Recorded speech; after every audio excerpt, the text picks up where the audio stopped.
Om Vishnu Padaya Krishna Prasthaya Bhute Srimate Bhaktivedanta Swami Tinamane Namaste Saraswati Deve Gauravani Pracharane Nirvishesha Srinivadi Haskatyade Siddharane. So today we're going to read from the Bhagavad Gita as it is, chapter 9, the most confidential knowledge, text number 1.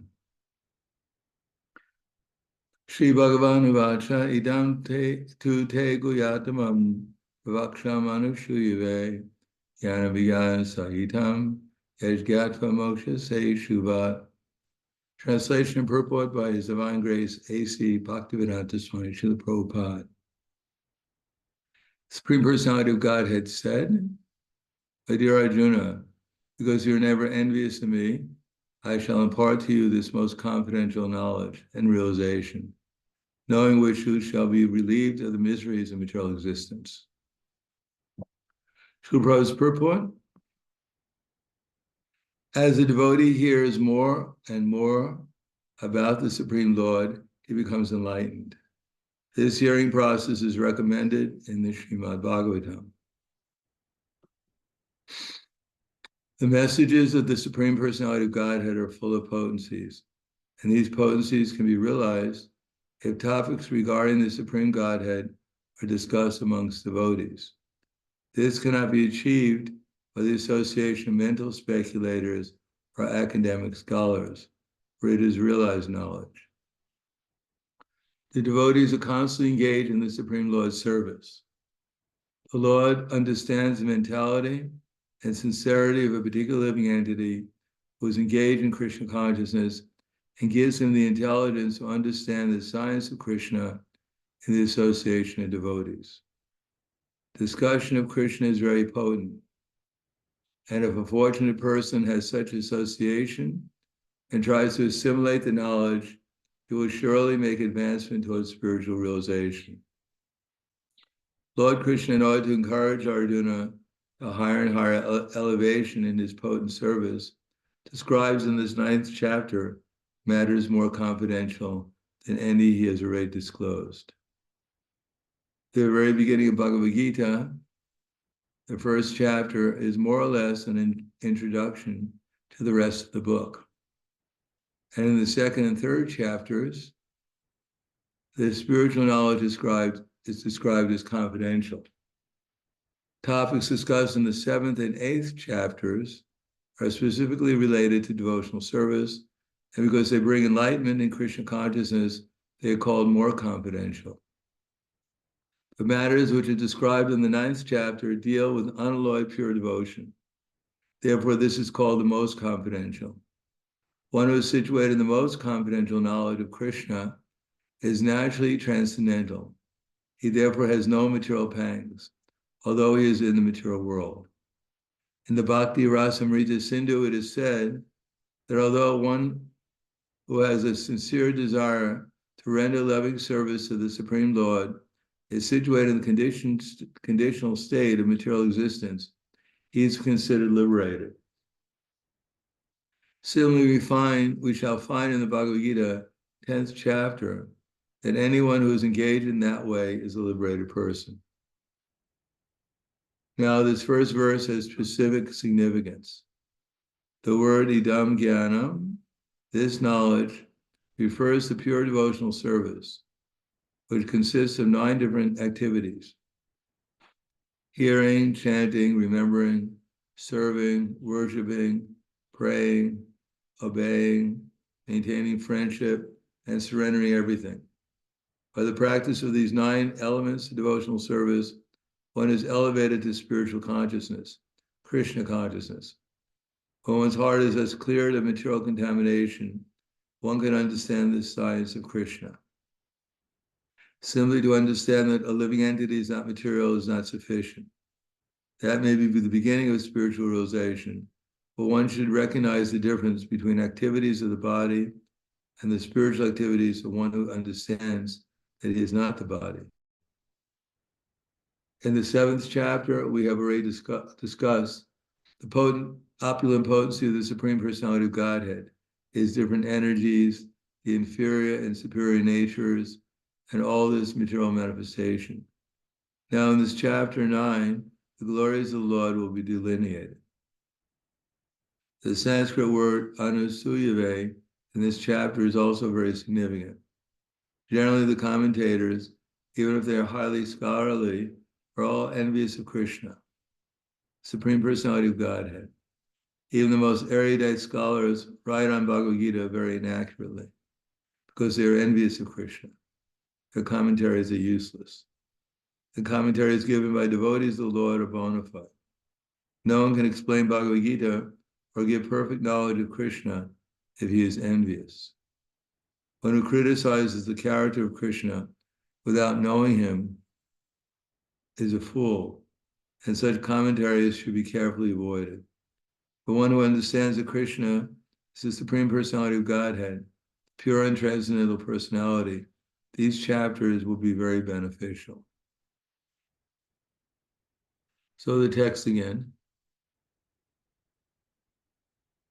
Shri Bhagavan Vacha idam tu te guyatamam pravaksham anusuyave jnana vijnanam sahitam ejgatva moksha se shubha. Supreme Personality of God had said, my dear Arjuna, because you are never envious of me, I shall impart to you this most confidential knowledge and realization, knowing which you shall be relieved of the miseries of material existence. Om Agyanatamirandasya Gananjana Salakaya Chaksura Militam Yena Tasmai Shri Gurave Namaha.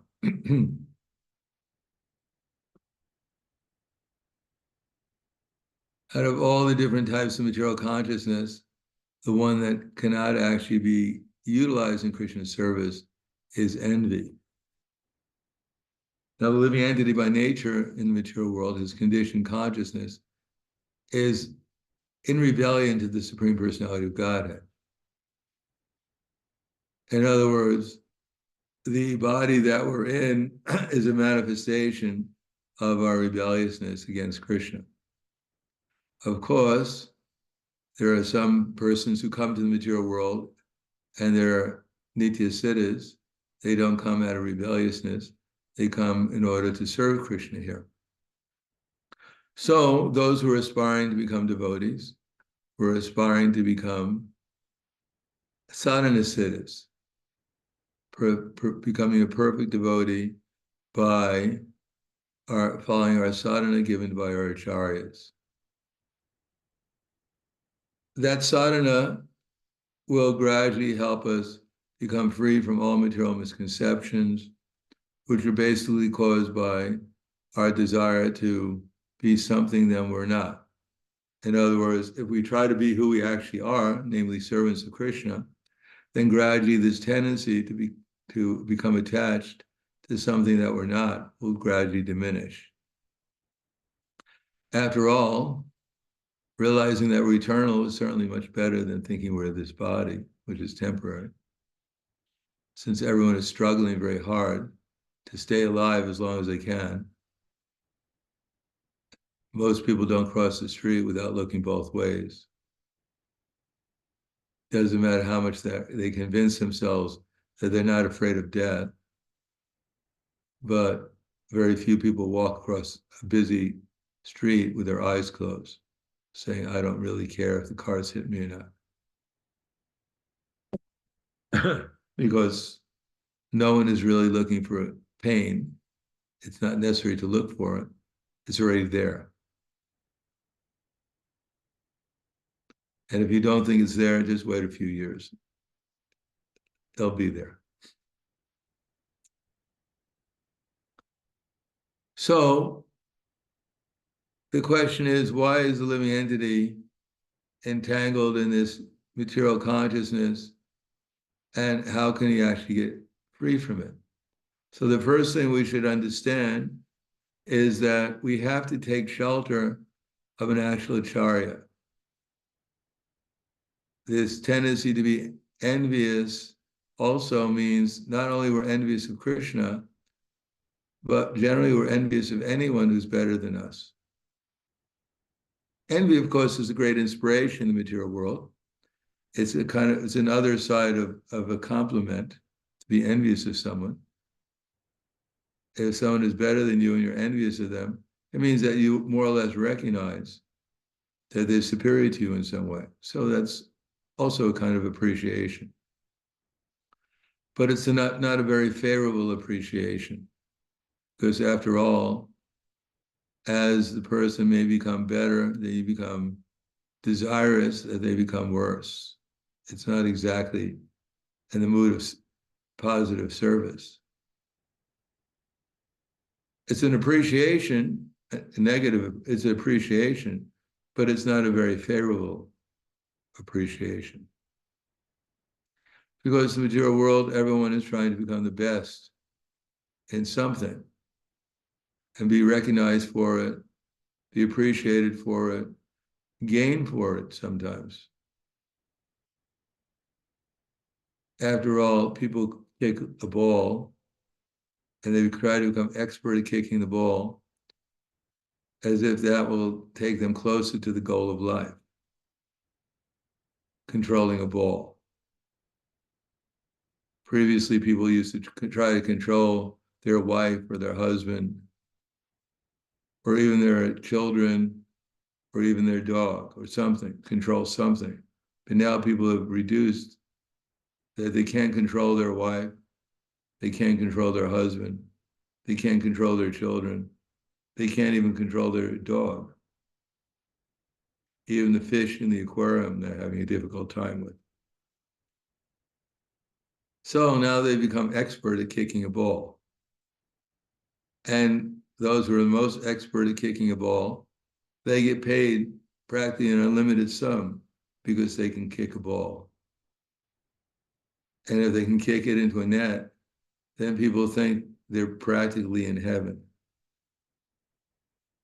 So this is not exactly what we call higher consciousness that's being propagated. And yet, people are glorifying people who can kick a ball, and those who can't kick it as well, they're envious. The other team is envious, and they're trying to kick the ball better. So everyone is trying to get as quickly as possible to the lowest level of consciousness possible. And yet, because the aim of the material world is to forget God, those who are the most envious, they're very much appreciative of those who are actually coming to the platform of becoming more and more envious in the material world. And they encourage it. Or they try to utilize these, as one devotee said in New Zealand, that one of our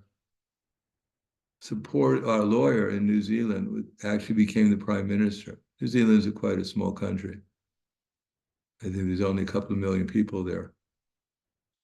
So our lawyer became the prime minister, and he told the devotees that all this sports and entertainment is just to distract people from the fact that the people who the actual persons who are controlling are not controlling for anyone else's interest except for their own.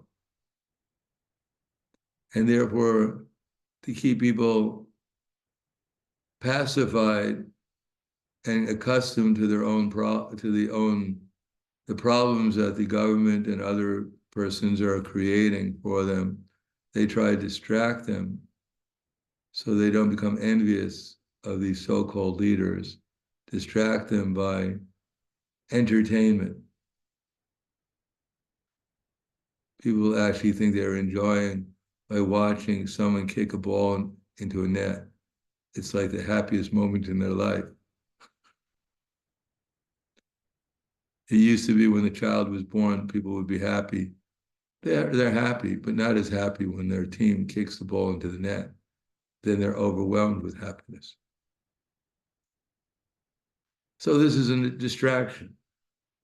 Now, to actually understand our subordinate position to Krishna, there is a process. But the process is especially important that we recognize who the actual authorities are. Now, as I said before in the Bhagavad Gita, Krishna declares that he's God. Now, most, if not 99% of the commentators do not appreciate Krishna proclaiming that he's God, especially when he proclaims that he's the supreme God. Now, everyone thinks he's God in the material world in his own way. So there's no problem Krishna saying he's God. But to say that he's the supreme God better than all the other gods is very disturbing to most commentators. Therefore, they say, okay, Krishna spoke a very nice book called the Bhagavad Gita. He actually said a few things which were could be misleading, like he's a person. He didn't really mean to say that, because after all, he's just Brahman. But to make things more interesting, he said he was a person, just so people could relate to him more, until they finally merge into him, and then we all become one. So these commentators, for the most part, whether they're materialistic or impersonalists, they're all envious of Krishna. Why should Krishna be a person? Why should he know everything? Why should he own everything? If he owns everything, does that mean that I own nothing? Is his philosophy, you'll own nothing and you'll be happy? Is that his philosophy? Yes, it's his philosophy that we'll realize that we own nothing, and then we'll actually become happy. Because after all, just from our own personal experience here, if we claim we own something, if we take a picture of it, and in 5 years from now, that picture will not be the same because it changed. So what did we own? Did we own the previous thing that was in the picture? Or do we own what's in the picture now? And in 20 years, 50 years, 100 years, will that same thing exist? In other words, what do we own? Do we own this body? Which body? Was that the little baby body that we owned? Or is it this body? What about when we leave the body? Do we still own it? Some people think they do, and they come back as a ghost. So this is a misconception that we're actually the proprietors here. Because if we were the proprietors, then we'd be able to control something here. We'd be able to stop something from changing, at least, if we were actually controlling things. We look at our body when we were 20 years old and say, stop changing. And the body would stop changing. And in 100 years from then, we'd still look like we were 20 years old. We'd still be 20 years old. But we can't even stop the body from changing from one moment. So how can we say we're controlling it? In what way are we controlling it? When the body wants to sleep, do we say, sorry, body, I'm not interested? We can do that for some time, but don't drive in such a state of consciousness. You may go to sleep for a lot longer than you expected. Therefore, it's mostly our imagination where we believe that we're controlling anyone and anything. Like Srila Bhaktisiddhanta Saraswati Prabhupada, when he was asked, how many disciples do you have? And as you probably heard, he said, I have 4. And the person who asked him was quite surprised. I thought you had tens and thousands of disciples. And Srila Bhaktisiddhanta Saraswati Prabhupada said, no, I only have 4, my 2 hands and my 2 legs, because those are the only ones I'm sure will listen to me. And even that we can't be sure of. So this idea that we'll be happy if we control the material world is just a conception. And when we look at others and we think, if only I could be, we look at persons who are better than us in activities that we like, that we desire to be good at. And generally speaking, we may become desirous of becoming just like them. Srila Prabhupada gives the example of the Acharya, that Prabhupada was walking up the hills in New Vrindavan one time. New Vrindavan in West Virginia is very hilly. And Bhavananda Prabhu was helping him up the hill. So when he got up the hill, because he was holding Prabhupada's hand and helping him up the hill, Prabhupada took his hand and threw Bhavananda's hand away. So Bhavananda Prabhu was quite surprised. Why did Prabhupada do this? Did I do something wrong? And Srila Prabhupada said, no, that actually this is the impersonalist understanding of taking authority. They help you, help you. And then when you reach perfection, you just throw them away because you don't need them anymore. Now you've become God. What do you need anyone for?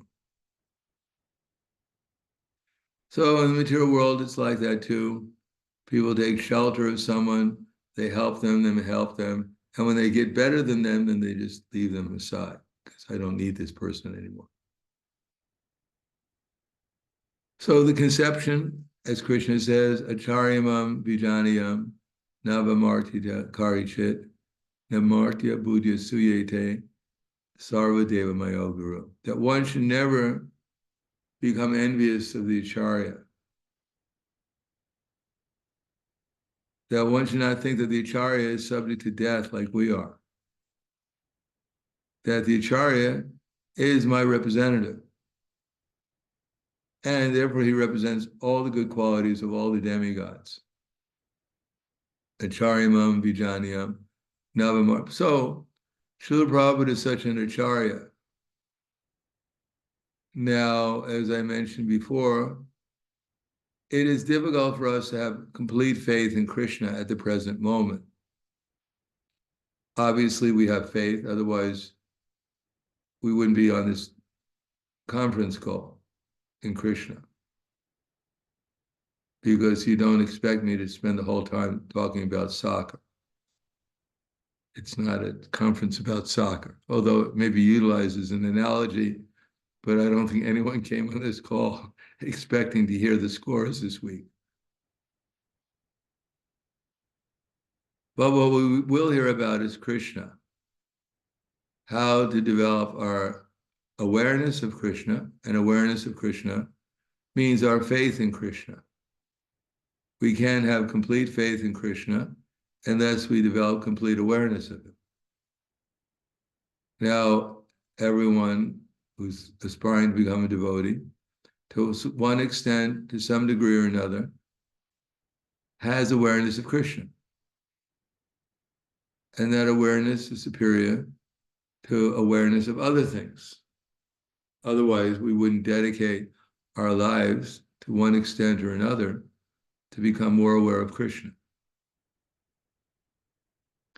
Even if we don't have always direct experience of Krishna, who represents unlimited pleasure, unlimited awareness, eternally. Even we may not be tasting unlimited love that Krishna emanates and affection, still, if there is a fire, even from some distance, we can feel its heat, although we may not be in the fire. Similarly, when the sun comes up in the morning, although we may not see the sun directly, but when the sun in our room, when the light in our room becomes illuminated by the sunlight, we can appreciate the sun is there somewhere. Similarly, by whatever experience we have in Krishna's service, in chanting the holy names, that experience is sufficient to give us some degree of conviction that Krishna is present in our lives. Vaishesika Prabhu is listening to his 4 norms of distributing transcendental literature. And at the end, he says, when he distributes the book to people, he asks them, do you believe in the power of prayer? And if they say yes, he says, please repeat after me this mantra from ancient India. Hare Krishna, Krishna Krishna, Hare Hare, Hare Rama, Rama Rama, Hare Hare. And people get the opportunity to associate, to one degree or another, with Krishna by this chanting of this prayer to Krishna. And he says that this prayer means, oh my Lord, please engage me in your loving service. Actually, I forget what he said, something prayer to the Absolute to bless us. So, as we have some faith in Krishna, we also have to develop faith in an acharya, such as Srila Prabhupada. Why? Because people have read Bhagavad Gita in different languages for centuries and not understood what Krishna was trying to say. Or we can say, on the other hand, there has been commentaries on the Bhagavad Gita for centuries, and all the purpose of the commentaries is convincing people that Krishna is not the Supreme Personality of Godhead. And usually they don't explain any path to realizing that Krishna is God, because they don't want people to realize that Krishna is God. They want to establish themselves as God. As one commentary on spiritual life wrote in one of his books, don't read books. Now, he wrote a book telling people not to read a book. Now, such followers don't see any contradiction in such philosophy. I remember I was giving a class in a bookstore, esoteric bookstore in America. And I saw this person's books on the shelf. And I was curious, what did he write? So I opened one book, and there's 400 pages of blank pages. This is the final message he had to his followers. This is the highest thing he had realized, blank pages. So, save your money. Don't buy a book of blank pages. It's probably, you can get a better deal somewhere else. So we want someone who actually knows something positive, not tell us something only negative. There is negative, but we should understand that if we want to take advantage of hearing Krishna, and we want to hear some explanation to help us understand Krishna, we should be in contact with someone who's actually heard from someone who's heard from Krishna and has decided, for one reason or another, not to change what Krishna said. When Krishna said he's God, then those who are in the disciplic succession should agree that he's God. And those who are repeating the same message of Krishna should agree that such a person is a representative of Krishna. Now, there may be many representatives of Krishna, but one who's completely dedicated to Krishna's mission should be taken as an acharya, 100% dedicated. Just like if we have an iron and we put it in the fire, then the iron will become hotter and hotter and hotter until it takes on the same heat as the fire. And wherever we put the fire afterwards, it'll act just like fire. Now we say that the iron is in the fire, but it's not fire, but they're wrong. It acts like fire, and therefore it's as good as the fire. So one who is 100% dedicated to the mission of Lord Krishna, then they become as good as Krishna. They become personally associated with Krishna. And what are their symptoms? Is that they don't say anything different from what Krishna says. They have assimilated, they've heard the knowledge, they heard what Krishna said, and they assimilated it, and they can understand, they can give us a perspective of what Krishna is saying, the Siddhanta. Something practical that we can apply. For example, Srila Prabhupada didn't come and just sold books. He actually engaged people in sadhana bhakti. He didn't say, buy my books and you'll go back to Godhead. Don't read them because you want to understand them. You're a conditioned soul, and conditioned souls can't understand anything Krishna says. Because after all, whatever Krishna says is such high philosophy that even I doubt Krishna can understand what he's saying. So don't read the books, just buy them. There's nothing I can tell you to do because there's nothing to do. If you buy the books, you'll go back to Godhead. That's not what Prabhupada did. He brought the books, of course. He sold them, and he's created a society so that those who are in the society can apply them within their lives. Especially, Prabhupada gave us a program in the morning and the evening. Chant Hare Krishna, hear Srimad Bhagavatam Bhagavad Gita, worship the deities, listen to others who are chanting in the mood of service and appreciation. Not that my voice is as sweet as a nightingale, and everyone else sounds like a frog. Therefore, everyone should listen to my voice.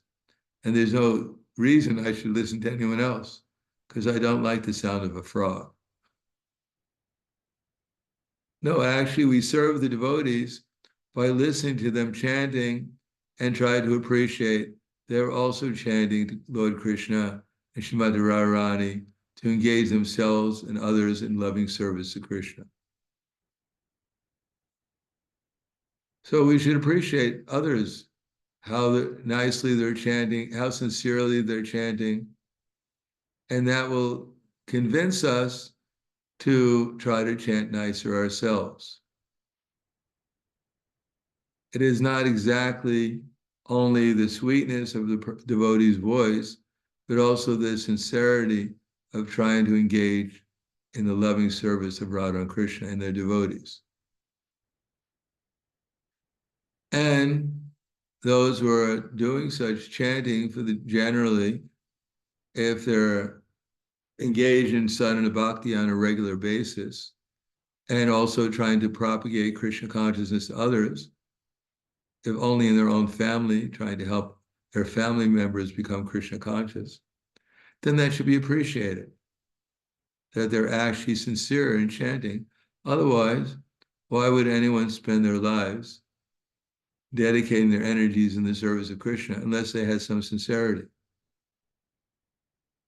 Now, one who's such as Srila Prabhupada, who's actually assimilated the knowledge and is convinced that Krishna is God, and that the mission of Krishna and Chaitanya Mahaprabhu is to help others awaken their love for Krishna, their awareness of and love for Krishna. They're known as Acharya. And by such sincere dedication, they realize that they're the servant of the servant of the servant of Krishna. They're actually fixed in the disciple succession, and everyone they meet, they're serving their Guru Maharaj. They're not exactly just associating with people that they meet. Their association is constant with their Guru Maharaj and the disciple succession, and they're serving everyone to the best of their ability to help them become Krishna conscious. Now, for the Acharya, such as Srila Prabhupada, that ability is unlimited. because they're directly in touch with Krishna. Therefore, they've actually realized their spiritual identity. And they've realized that there's no difference between Krishna and his name.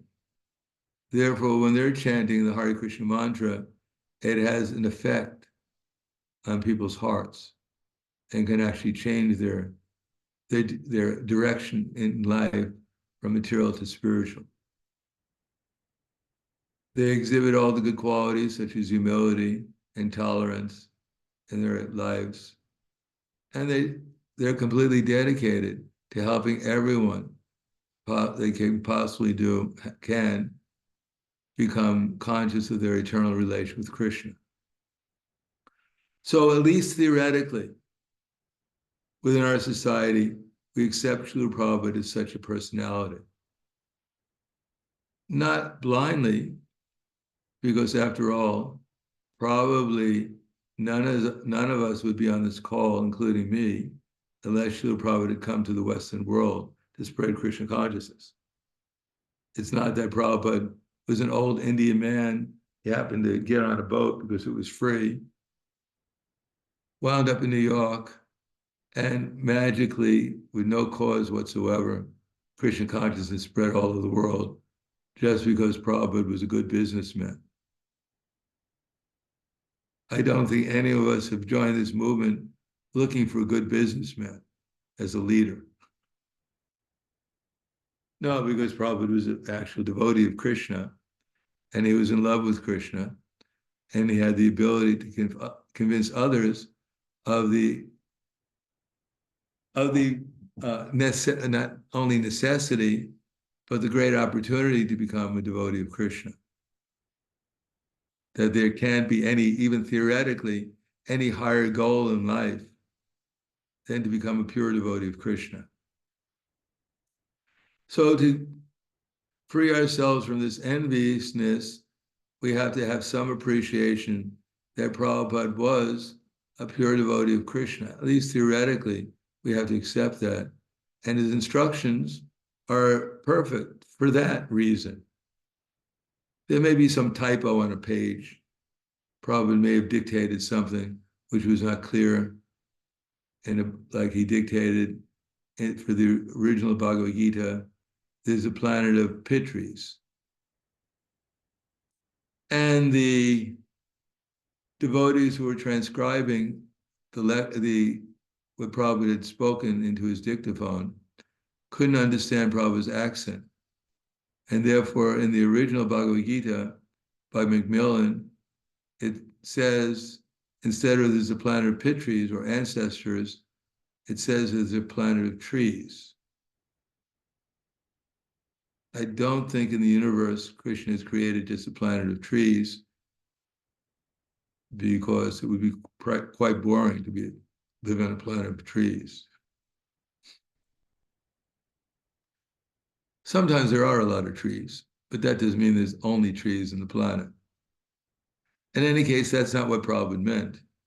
He meant there's a planet of Pitris, ancestors, that one could go to by performing the appropriate sacrifices. Now, that's a problem. And that certainly can be changed in the books, because it's not what Prabhupada said. It's what was misunderstood by someone who's transcribing the text, the dictation of Srila Prabhupada. Now, other things should not be changed, because we may think that Prabhupada was unaware of the social milieu that he was preaching in, and therefore he said things which are sociably incorrect or sociably unacceptable or politically incorrect. This is all speculation. To think that the Acharya is saying something politically incorrect or socially incorrect, because the Acharya has nothing to do with correctness socially or politically. His only business is to help enlighten people in Krishna consciousness. Therefore, it's a completely different topic. whether something that Prabhupada said was correct or incorrect from the social point of view, because it's not even relevant to what Prabhupada was doing, in the sense that Prabhupada may have said things at times which were socially politically incorrect, which means that the majority of the people in the society at that present time had a particular sentiment towards a topic and thought something was correct or incorrect according to their sentiment. Now, even scientifically, people may disagree, whatever science is in the material world. I mean, mathematically or whatever you may say, 51% represents the majority, and the majority is reality. If someone gets elected by 51%, they're the absolute president of America. The other 49% are absolute losers. But this has nothing to do with Krishna consciousness. Krishna consciousness is not depending upon the majority believing one thing or disbelieving. The only thing that makes their opinion valuable is whether they accept that the purpose of life is to realize our eternal nature and to realize the person who's behind this universe, Krishna. And that's acceptable as reasonable, as at least for those who have that conception that the body's changing, but the self within the body is not changing. And that this universe did not come about by accident, that there is actually intelligence behind it, and that we're being controlled at every step, at least by time. In other words, that the Vedic version of things is actually fits more into reality than other versions. That those who can accept it can accept that one who's transmitting this knowledge of Krishna is doing so to help us revive our consciousness of Krishna, not to create another political party or to create another social club. They're not doing it for that. They're doing it because they see everyone as Krishna's eternal servant.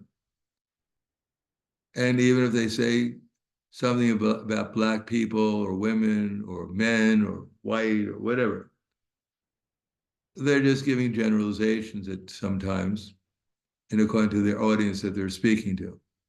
But in their personal dealings with every living entity, they never see someone as a body. They never see someone as a particular race. They don't see someone as a political affiliate of some party. They see actually that there's a spirit soul there,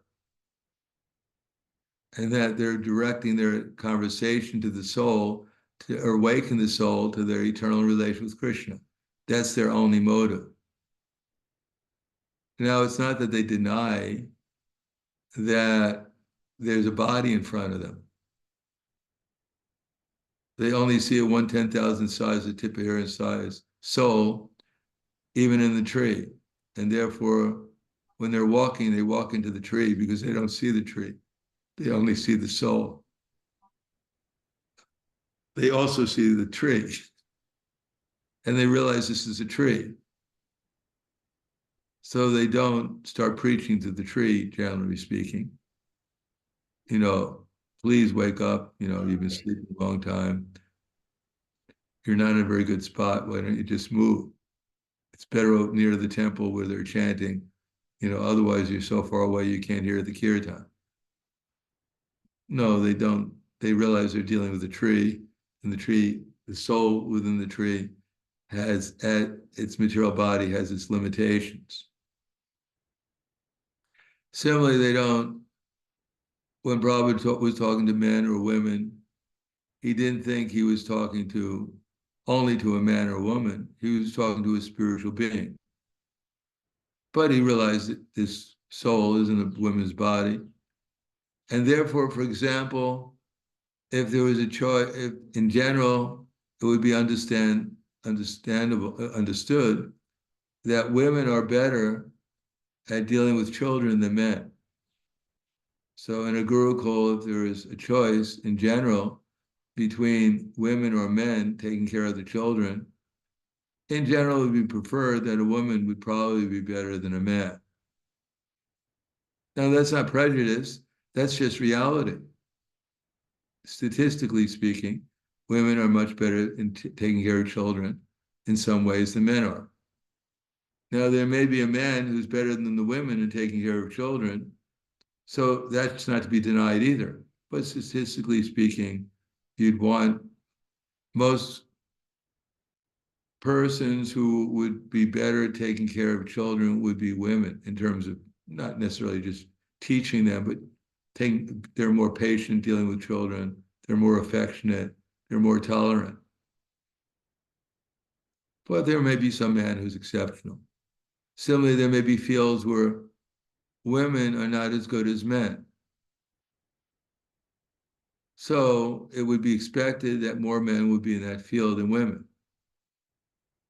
But that doesn't mean there can't be a woman who would be just as talented or more talented in that field than a man would be. So therefore, in a personal interaction with that woman, they'd be selected to take up that role. So Srila Prabhupada was like that. He accepted everyone as a spiritual being, and whatever he did was to help them develop their Krishna consciousness. But sometimes he mentioned things that would be sociable, unacceptable, but statistically, they're probably more accurate than people who have their own particular viewpoint on that particular subject. Or at least Prabhupada, he had faith in the Vedas, and therefore sometimes he said things that were confirmed by the Vedas, but now people don't accept the Vedas or the conclusion of the Vedas, and therefore they find it disturbing because they have some other idea. To such an extent that nowadays they don't even believe there's such a thing as a man and a woman. So anyhow, we won't go into that. But those who are adherents to that idea, we wish them good luck. That there's more than men and women or whatever, there's 72 different identities. I don't think there are going to be very good candidates in that mentality for engaging even men or women properly in Krishna service. In any case, that's a different thing. Even they can become Krishna conscious if they chant Hare Krishna. So the point is that we can't judge Srila Prabhupada by the academic scholars who think that Srila Prabhupada made mistakes because what he said to them is socially unacceptable. Or that Prabhupada was an old Bengali gentleman who said things sometimes due to his conditioned nature. But at other times, he was a perfectly pure devotee. This is called, we could call it mental speculation. It's certainly not the vision of either the Bhagavad Gita or any other Vedic literature that Acharya at times is conditioned and at times liberated, at times perfectly Krishna conscious, a perfect instrument for Krishna, and at other times is bewildered by the illusory energy. This is ludicrous to think such a person to be an Acharya. So therefore, we have to be discriminating, even in the association of devotees, even in ISKCON, not to accept such a conception as a valid conception. And if we have some doubts about Prabhupada, then we should ask and associate with those who are actually faithful to Prabhupada and can explain to us how Srila Prabhupada was a perfect Acharya. That does not mean that every word he said can exactly fit into our conception of perfection. He may have chanted verses wrong. He may have even said things that are not consistent at times. But his perfection was, he had no other objective other than to help people become Krishna conscious. And he was being used by Krishna for that reason. Now, what Krishna did in causing mistakes to be made, seeming mistakes to be made, that's really not within, we don't have to become disturbed by that. After all, in Nectar of Devotion, it mentions that even Krishna becomes bewildered in his ecstasy. Then Krishna, out of love for Srimati Radharani, was so bewildered that sometimes he milked a bull. And the gopis were so bewildered, overwhelmed with ecstasy due to their love for Krishna, they went to the Jamuna and started to churn it to make butter from it. Does that mean we reject Krishna as the Supreme Personality of Godhead and the gopis as his perfect followers because they made such a mistake? When Brahma saw Lord Krishna as a little boy, he noticed that he had fruit salad, but he had it in his left hand. Now, in the Vedic conception of life, if someone holds their food in the left hand, they're considered to be a mlechha, not even civilized. So does that mean Brahma thought, here's this little boy, he has food in his left hand, he must be a mlechha. They're claiming he's God, but he must be a Yavana, the lowest of men, untrained, uncouth little boy, because he has fruit salad in his left hand. So Brahma accepted Krishna as his father, as the Supreme Personality of Godhead and Narayan, in spite of the fact that Krishna had fruit salad in his left hand. Now, did Brahma make a mistake?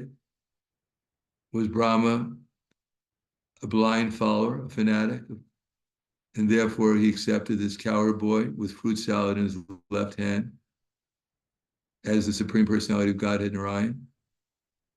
No, that we have to study and understand what actually is going on there, not just reach a conclusion based upon our own very limited experience and understanding of reality. So I'll stop there. Thank you. Any questions or comments?